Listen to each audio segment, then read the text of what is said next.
a sitting member of Congress, a Border Patrol commander, in a sentence that lit the internet on fire because when this was said about Ilhan Omar, nobody was ready. All right, Chief Bavino, we heard from Tom Homan, who said that DHS is now launching an investigation into Ilhan Omar and whether or not she's in the country illegally. Can we count on you to make the arrest if we find out that Ilhan Omar is, in fact, illegally in the United States? Nick, if she's here illegally, I'll definitely be putting some cuffs on her. I would absolutely love the honor of doing that. Awesome. I just want to be there for it. That's all I ask. So. Absolutely. I appreciate it, sir. All right, Chief Bavino. Bavino, he's not a pundit. That wasn't a Twitter troll. That was Federal Enforcement Commander Greg Bavino on camera saying that if the investigation turns up with violations, he'd personally put them cuffs on the member of Congress named Ilhan Omar. That alone tells you something to shift it. Look, they not playing. I just want, the Republicans to finally go ahead and do something. Y'all wait, dogging.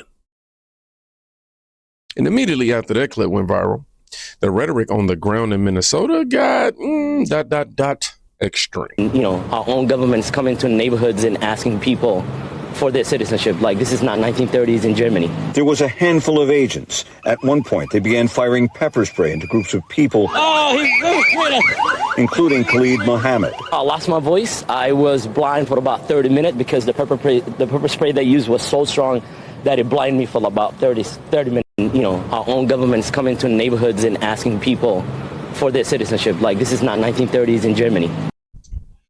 This is where things start going off the rails, right? Comparing immigration enforcement to in America, to Nazi Germany isn't just dramatic.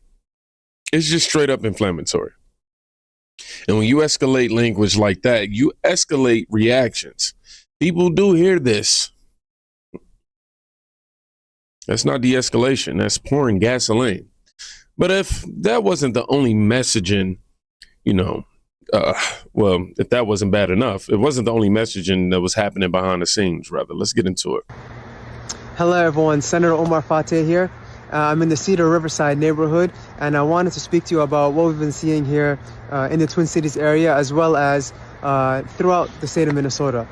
President Trump has the full force of the federal government targeting the Somali community. What we've been seeing is that our neighbors have been detained, at times even American citizens, and families have been torn apart. But I want to let you all know that it does not have to be this way, and that you do have rights, and I want to run them by you. First, when ICE or an ICE agent comes to your door, you have the right not to open and to request information. You can ask for a judicial warrant that's signed by a judge. If they have a judicial warrant and not an administrative warrant. We saw that play out earlier today in the F building, in the towers behind me, in which an ICE agent came saying that they had a warrant to search the premises. We had Representative Mahmoud Noor, who did a great job in speaking with them and saying that, well, not so fast. You need to have a judicial warrant and not an administrative warrant. And of course, they tried to play dumb and act like they didn't know the rules. But in the end, they left the scene. And so that's what's needed right now. We need people that know their rights. We're having a lot of the boots on the ground organizations do a lot of great work. Folks like MIRAC and CARE Minnesota and folks like that have been providing know your rights training, legal counseling and things like that. I'm going to provide a link in this caption for the link tree with a whole host of information about how you can get involved. I had a lot of folks reaching out, asking how they can help best support their neighbors, and you can do so in a number of ways. Click on the link tree, get involved with those organizations. I know a lot of neighborhoods and a lot of folks have been forming group chats and on WhatsApp and Signal and things like that, letting folks know where ICE is and how to best support each other and things like that. So now is the time to get involved. In times like this, it's going to take an all-hands-on-deck approach, and so please tap in below. This isn't chaos, right? This is logistics. Hotlines, flyers, workshops. This is IKEA level organization right here. Just missing the Allen wrench. And look, organization, it isn't illegal, right? But when enforcement sees infrastructure, they'll assume longevity, and longevity gets audited. Trust me, I know about Uncle Sam and audits. Then things went from organized to, let's just say, personal. waxaan joognaa protest looga soo horjeedo hotelkaanay jiifaan nimanka ay saha hurdala'aana lagu dhigaa heleeyiin waa nagama seexanahayn caaw soo kaca maalin Wake up. Pick a ball. Wake it. Ice. My boy look like Curry. That means if they kick us out, we'll be. This comes with the caption. Yeah, y'all see that. This is where public sympathy quietly packs its bags. Protesting policy is one thing. Showing up where agents sleep is how you accidentally unlock the find out portion of the program. You know, the FAFO section. Yeah, governments tolerate dissent. They do not tolerate harassment, especially when it comes with chants and hotel addresses, right?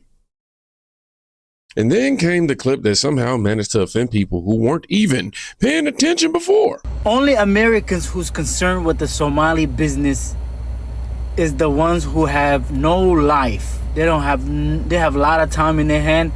They broke. They don't have no money, no ambition, nothing. They don't even have hobbies. They depressed. They lonely.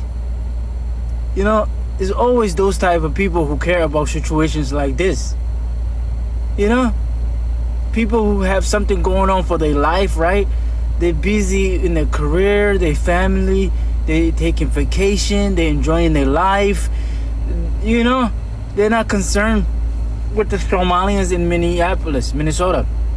Only people you will see who's worrying about this it's not even racist. They just broke. They just don't have anything going on. They're broken spiritually, physically, and financially. That's what it is. They don't have any. Only Americans who's concerned with the Somali. Cause y'all out here robbing them. Now I feel attacked. He said we was lonely and depressed. I get lonely.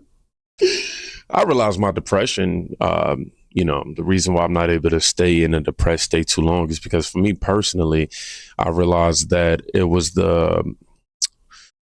my depression stemmed from the lack of patience. Want something to happen now that I can't have happen now. Anywho, I know I just went all deep and personal, but back to the clip. This right here is elite self-sabotaging. You know what I mean? You're asking for leniency while calling everyone else broke, lonely, and depressed. That's like asking a judge for mercy and saying, hey, by the way, your robe looks stupid. Now, let's zoom out and see what the rest of what was I about to say? I was going to give America a whole new name.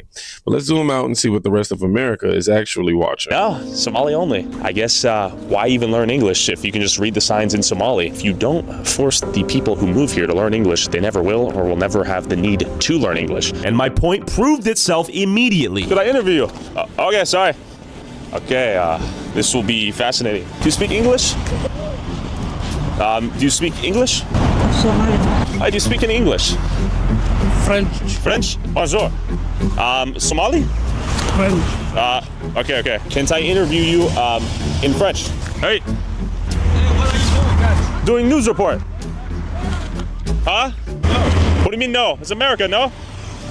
Puis-je vous interviewer in François? He doesn't speak French. Maku warisan kara af Somali?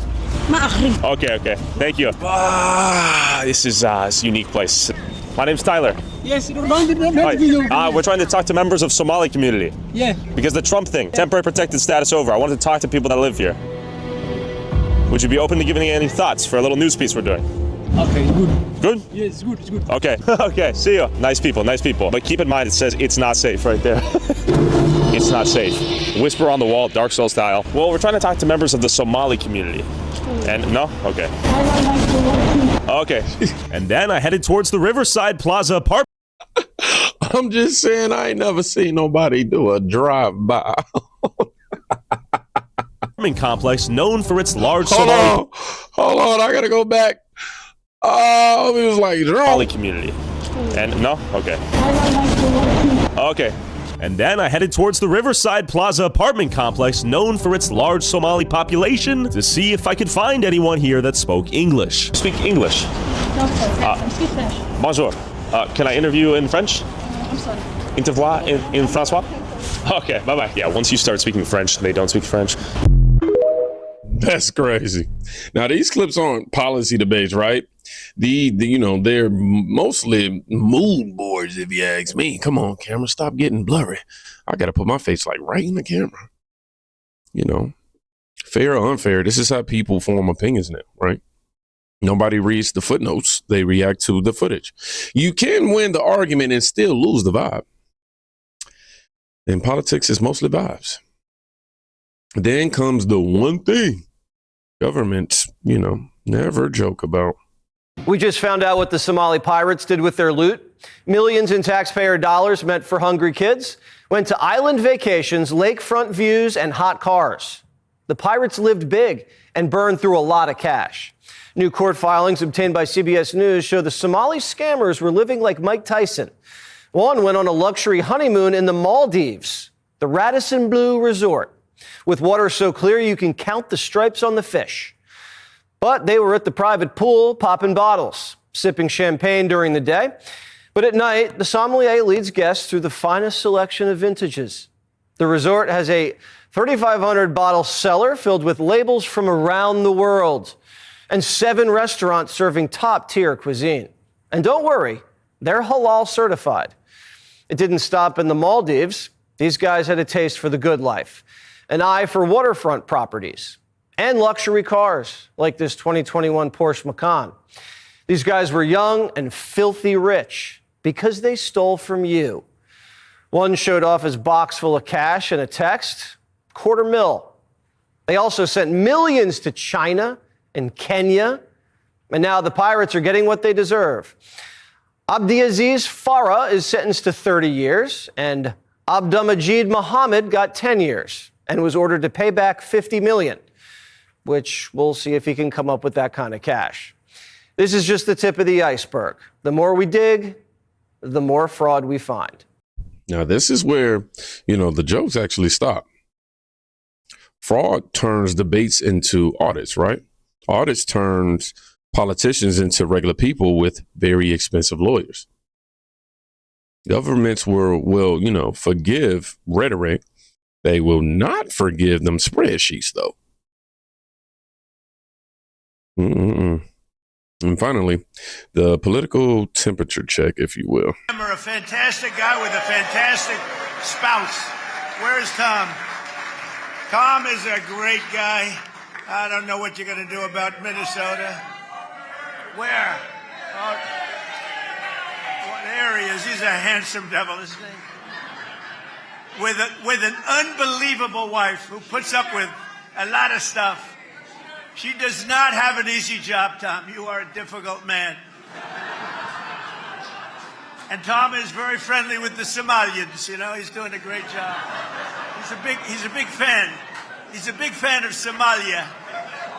Anyway, he said, please correct that. Anyway, thank you, Tom, very much. Thank you. He's a great guy. He's done a fantastic job, and we remember a fantastic guy with a well-deserved praise. As somebody put it in the comment section, that's exactly what all of America wants. Obviously, you're able to read through what he was actually saying about Tom Homan and the Somalians. A humorous way to say, hey, my guy's going after them. But, Trump responds, I expect nothing less. And that's why this is what we voted for. Now, here's the part nobody wants to say out loud. What you are, watching right now isn't chaos. It's, convergence. Enforcement doesn't move because of one speech. It doesn't accelerate because of one protest. And it definitely doesn't change direction because of one viral clip. It moves when language, behavior, optics, and money all start pointing in the same direction.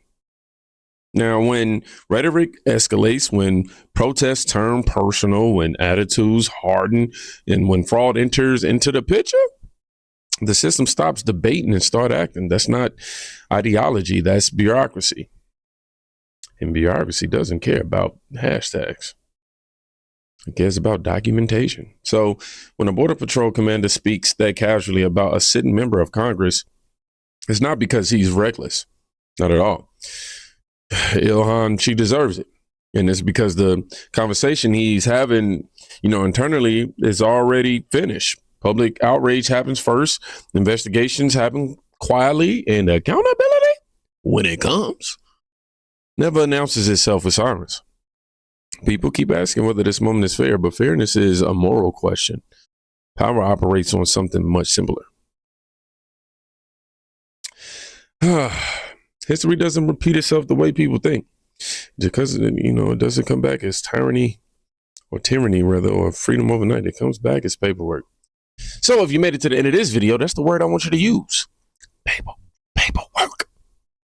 I was going to add some more words to that, but just put paperwork if you made it to the end of the video. Y'all be safe. Please go check on a friend today. You can quite literally be saving their life. I'm about to go try not to burn my freaking mouth, heating up my coffee again.